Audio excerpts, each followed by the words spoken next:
Hello guys, कैसे हैं आप सभी लोग। फिजिक्स का पेपर होने वाला है 16 फेब को और सिर्फ 30 डेज बाकी है। सो मैंने सोचा एक वीडियो बना देता हूं जिसमें मैं थोड़ा सा आपको एक ट्रिक बता दूंगा कि आपको पढ़ाई कैसे करनी है। बहुत लोगों को फिजिक्स में ही डर लगता है और लोग फिजिक्स में ही फेल हो जाते हैं। बहुत लोग ऐसे होते हैं जो फिजिक्स में फेल हो जाते हैं या फिर उनको बहुत बुरे मार्क्स आते हैं। उनका जो पूरा स्कोर है वो फिजिक्स की वजह से नीचे आ जाता है, क्योंकि फिजिक्स में बहुत सोचना पड़ता है, न्यूमेरिकल ज्यादा होते हैं। अगर मैं 70 मार्क्स का पेपर पकड़ूं तो उसमें 30 मार्क्स के तो न्यूमेरिकल्स आते हैं, आराम से 30 मार्क्स के न्यूमेरिकल्स आते हैं। और बहुत सारे लोग महाराष्ट्र में ऐसे हैं जो न्यूमेरिकल से डरते हैं, वो लोग न्यूमेरिकल्स स्किप करके चले जाते हैं। तो ये बहुत बुरी बात है, आपको ये सब नहीं करना है। न्यूमेरिकल्स करने हैं, न्यूमेरिकल्स तो आपको सारे चैप्टर के करने हैं, क्योंकि आपको सिर्फ न्यूमेरिकल्स करके, फॉर्मूला याद करके सिर्फ और सिर्फ पूरा चैप्टर छोड़ दो, सिर्फ फॉर्मूला याद करके आपको 30 मार्क्स आ रहे हैं, तो इससे अच्छी बात क्या हो सकती है।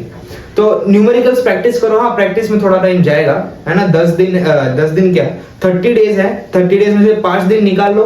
5 दिन में 4-4 घंटे रोज प्रैक्टिस करोगे ना, तो आपको न्यूमेरिकल्स आ जाएंगे। और उन न्यूमेरिकल्स को करके सिर्फ 5 दिन में आपको 30 मार्क्स मिल जाएंगे 70 में से, और बाकी के 40 मार्क्स आपको रट्टा मार के लाने हैं। वो सब कैसे करना है मैं बताता हूं आपको। तो टोटल हमारे फिजिक्स में होते हैं 16 चैप्टर्स होते हैं हमारे पास, है कि नहीं। एसी सर्किट्स और ये है इलेक्ट्रोमैग्नेटिक इंडक्शन। मैंने एक शॉर्ट्स पहले से ही बना दिया है कि इंपॉर्टेंट चैप्टर्स कौन से हैं फिजिक्स के, मोस्ट वेटेज वाले आपको कौन से करने चाहिए। तो आपके पास टोटल 16 सब्जेक्ट्स है, बराबर।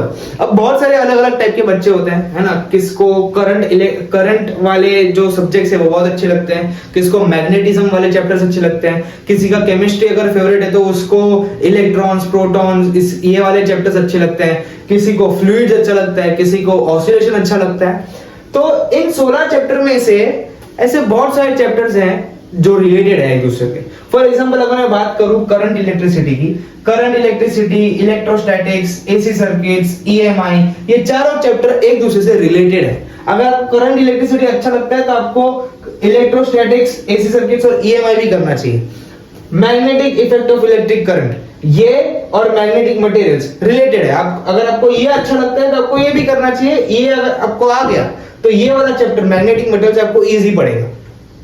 For example structure of atoms और ड्यूअल नेचर, दोनों सेम है। अगर आपको ये अच्छा लगता है तो आपको ये भी करना चाहिए। तो बहुत सारे ऐसे चैप्टर्स हैं जो एक दूसरे के रिलेटेड है।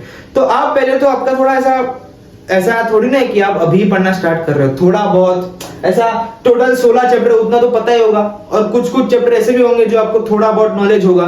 तो आपको अंदर से पता है कि आपको कौन सा चैप्टर इजी जा रहा है, कौन सा चैप्टर हार्ड जा रहा है। तो फॉर एग्जांपल अगर आपको करंट इलेक्ट्रिसिटी इजी जा रहा है तो आपको ये 4 चैप्टर तो करने ही है। 1 2 3 4, ये 4 चैप्टर करने हैं। शायद से ये चारों चैप्टर 6-6 मार्क्स के हैं। 6 4 24 मार्क्स आपको आ गए। 30 मार्क्स न्यूमेरिकल्स, 24 मार्क्स ये, 54 तो ऐसे ही हो गए। तो आपको ऐसे सब करना है। इन चारों में से न्यूमेरिकल्स आएंगे तो और 6-7 मार्क्स उड़ा दो, तो आपको 48 मार्क्स जितने तो आ ही जाएंगे। अगर आप 4 चैप्टर करोगे और सारे चैप्टर के न्यूमेरिकल करोगे तो 48 मार्क्स आराम से आ जाएंगे। चलो और देखते हैं। अगर आपको kinetic theory of gas easy लगता है तो इसके साथ आपको थर्मोडायनामिक्स भी करना है। अगर मैं फिजिक्स में सबसे इजीएस्ट चैप्टर की बात करूं ना, सबसे इजीएस्ट चैप्टर तो वो थर्मोडायनामिक्स है। एकदम इजी, ज्यादा कुछ याद रखने की जरूरत नहीं है, एकदम इजी। फॉर्मूला भी इजी आता है, न्यूमेरिकल्स भी इजी आते हैं, थियरी भी एकदम कम है इस चैप्टर की, बहुत कम थियरी है इस चैप्टर की। तो ये प्लीज करना, ये स्किप मत करना। इसका वेटेज भी ज्यादा है, इजी भी है और कम टाइम में हो जाएगा। तो ये तो करना ही है आपको। अगर ये कर लिया, अगर ये अच्छे समझ में आ गया, तो केटीजी नाम का chapter, kinetic theory of gases, इसके ही रिलेटेड है। दोनों में ऑलमोस्ट बहुत सारे फॉर्मूलेस आपको सेम मिलेंगे, बहुत सारे कॉन्सेप्ट आपको सेम मिलेंगे। तो ये 2 चैप्टर तो आपको करने ही है। साथ में ये अगर आपको इलेक्ट्रिसिटी अच्छी लगती है तो ये 4 चैप्टर करना है। बाद में मैग्नेटिज्म वाला चैप्टर भी कर लो, ये करोगे तो ये भी आ जाएगा, तो ये भी थोड़े इजी है। बाद में और 2 चैप्टर बचते हैं, ऑसिलेशंस और वेव्स। अगर आपको ऑसिलेशंस आ गया तो वेव्स भी आ जाएगा, वेव्स आ जाएगा तो वेव ऑप्टिक्स भी थोड़ा थोड़ा आ जाएगा। तो ये सारे चैप्टर ऐसे जो रिलेटेड है ना। तो आपको अभी आपके ऊपर है कौन से चैप्टर को करने हैं, नहीं करने। इन सब में से मिनिमम आपको 11 चैप्टर्स करके जाने हैं, 11 चैप्टर्स। तो आपको आराम से 50 के ऊपर मार्क्स आ जाएंगे, आराम से 50 के ऊपर मार्क्स आएंगे अगर आप 11 चैप्टर करके गए तो।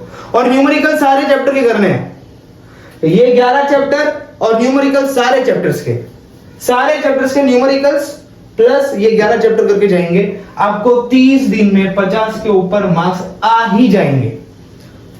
अब तो मैंने बता दिया 11 चैप्टर करने हैं। अब कैसे करने हैं, आपके पास टोटल बचे कितने, अभी 30 दिन बचे, 30 डेज बचे। अब 30 डेज में आपको इस 30 डेज को तोड़ना है 3 भाग में, 3 हिस्सों में, 15 दिन, 10 दिन और 5 दिन। 15 दिन में आपको ये 11 चैप्टर करने हैं। 15 दिनों में 11 चैप्टर करना नॉट सो हार्ड, कर सकते हो आप।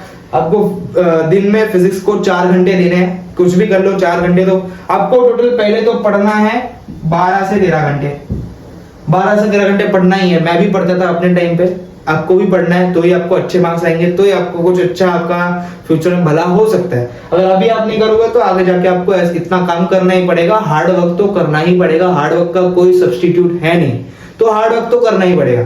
12 से 13 घंटे आपको पढ़ने हैं। चलो मैं अगर 12 घंटे पकड़ू तो 12 घंटे को तोड़ देना 4, 4 और 4 में, फिजिक्स, केमिस्ट्री और मैथ्स। बाकी वो जो लैंग्वेज वाले सब्जेक्ट हैं वो आपको पहले से ही आते होंगे थोड़े थोड़े। सबसे हार्ड तो ये तीन ही है, हमें आगे भी काम आने वाले हैं एमएसटी, सीटी और जेई में। तो ये 3 को तोड़ दो ऐसे 4, 4, 4 में। 4 घंटे आपको, आप बाकी के 2, 4 के पता नहीं मुझे, लेकिन 12 घंटों में से 4 घंटे आपको इसको देने ही है। 4 घंटे फिजिक्स को दे दो। उसमें पहले तो आपको उस चैप्टर की टेक्स्ट बुक की रीडिंग करनी है, बाद में यूट्यूब पर जाकर वन शॉट सर्च कर लो, कुछ भी सर्च कर लो। टेक्स्ट बुक रीड करने के बाद उसे थोड़ा सा समझ लो, क्योंकि बोर्ड में आपको रट्टा मार के लिखना है वैसे भी, है ना। तो आपको पूरा टेक्स्ट बुक आपको रीड करना है बार बार। रीड करने के बाद जो जो आपको इंपॉर्टेंट लगे उसके शॉर्ट नोट्स बनाओ, और थोड़ा पहले यूट्यूब पे थोड़ा समझ लेना। ऐसे नहीं कि आप ब्लैंक उठ के चले गए, सिर्फ वो देख रहे हो। अभी तक आपने कुछ तो पढ़ा ही होगा, है ना। तो 11 चैप्टर पहले आपको यूट्यूब में देखना है, अच्छे से थोड़ा सा समझ लेना। वन शॉट, बोर्ड्स का वन शॉट इतने बड़े नहीं होते, कम ही होते हैं, क्योंकि आपको सिर्फ थियोरी समझनी है।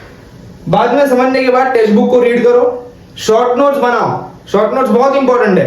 15 दिन में 11 चैप्टर के शॉर्ट नोट्स आपके हाथ में होने चाहिए। 15 दिनों में 11 चैप्टर के शॉर्ट नोट्स आपके हाथ में होने चाहिए। बाद में जो आगे आने वाले 15 दिन है, आपको उसमें रोज उन शॉर्ट नोट्स को रिवाइज करते जाना है, रोज रिवाइज करना है। आप रोज उन 11 चैप्टर्स के शॉर्ट नोट्स को रिवाइज करोगे तो 11 चैप्टर्स आपके दिमाग में बस जाएंगे। समझ गए? इतनी बात समझ में आ गई। 15 दिन ये करना है। 15 दिन ये करने के बाद जो 10 दिन है, 10 दिन में आपको रिवीजन करना है, प्लस आपको न्यूमेरिकल्स करने हैं, सारे चैप्टर्स के न्यूमेरिकल्स। बोर्ड्स में जो न्यूमेरिकल्स होते हैं वो फॉर्मूला बेस्ड ही होते हैं, इजी फॉर्मूलास के ऊपर आपको न्यूमेरिकल्स पूछते हैं। और 30 मार्क्स, कभी कभी तो 35 मार्क्स के 50% ऑफ पेपर न्यूमेरिकल्स पे आ जाता है। 50% ऑफ पेपर न्यूमेरिकल्स और थियरम्स और न्यूमेरिकल्स पे आ जाता है। तो आपको इतनी जो आसान चीज है उससे आपको ज्यादा मार्क्स मिल रहे हैं, तो वो क्यों ना करे। इतने बड़े बड़े चैप्टर्स को समझना, थियोरी को रट्टा मारना, इससे अच्छा एक छोटा सा फॉर्मूला कर लो, उस पर आपको सम पूछेंगे, इजीली आ जाएगा। सिर्फ प्रैक्टिस करनी है, उसमें दिमाग को ज्यादा स्ट्रेस देना ही नहीं है इन सब रट्टा मारने में। रट्टा मारोगे, कभी एक आंसर दूसरे क्वेश्चन में लिख दोगे, उसका आंसर दूसरे क्वेश्चन में लिख दोगे, ये कंफ्यूजन भी हो जाती है, कभी कभार आंसर याद ही नहीं आते।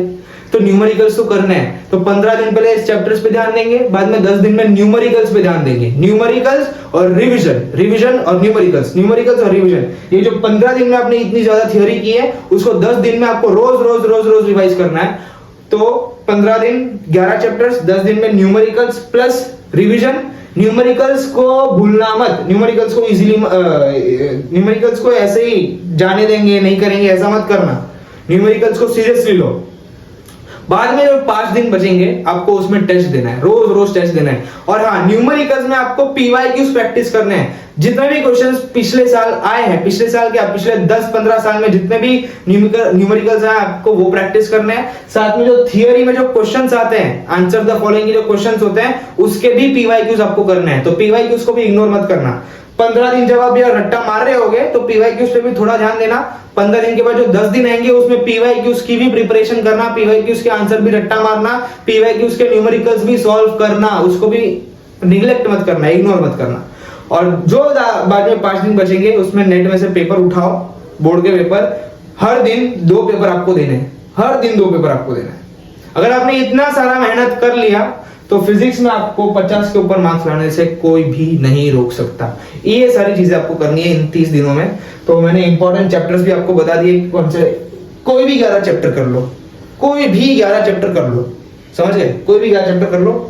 बाद में कभी कभार लोगों को रोटेशनल डायनामिक्स बहुत हार्ड पड़ता है, तो अगर कोई टॉपिक आपको ना समझे तो रोटेशनल डायनामिक्स का हर एक टॉपिक के ऊपर मैंने एक डिटेल वीडियो बनाकर रखा हुआ है, बहुत बड़े बड़े हैं, अगर आपके पास टाइम हो तो वो भी आप देख सकते हो। तो that's all for this video, मिलते हैं नेक्स्ट लेक्चर में, नेक्स्ट वीडियो में, और ऐसे मैं जो यूजफुल शॉर्ट्स होते हैं वो तो मैं बनाता ही रहूंगा। तो बोर्ड्स के लिए ऑल द बेस्ट, पढ़ते रहिए, मेहनत करते रहिए, मिलते हैं नेक्स्ट वीडियो में।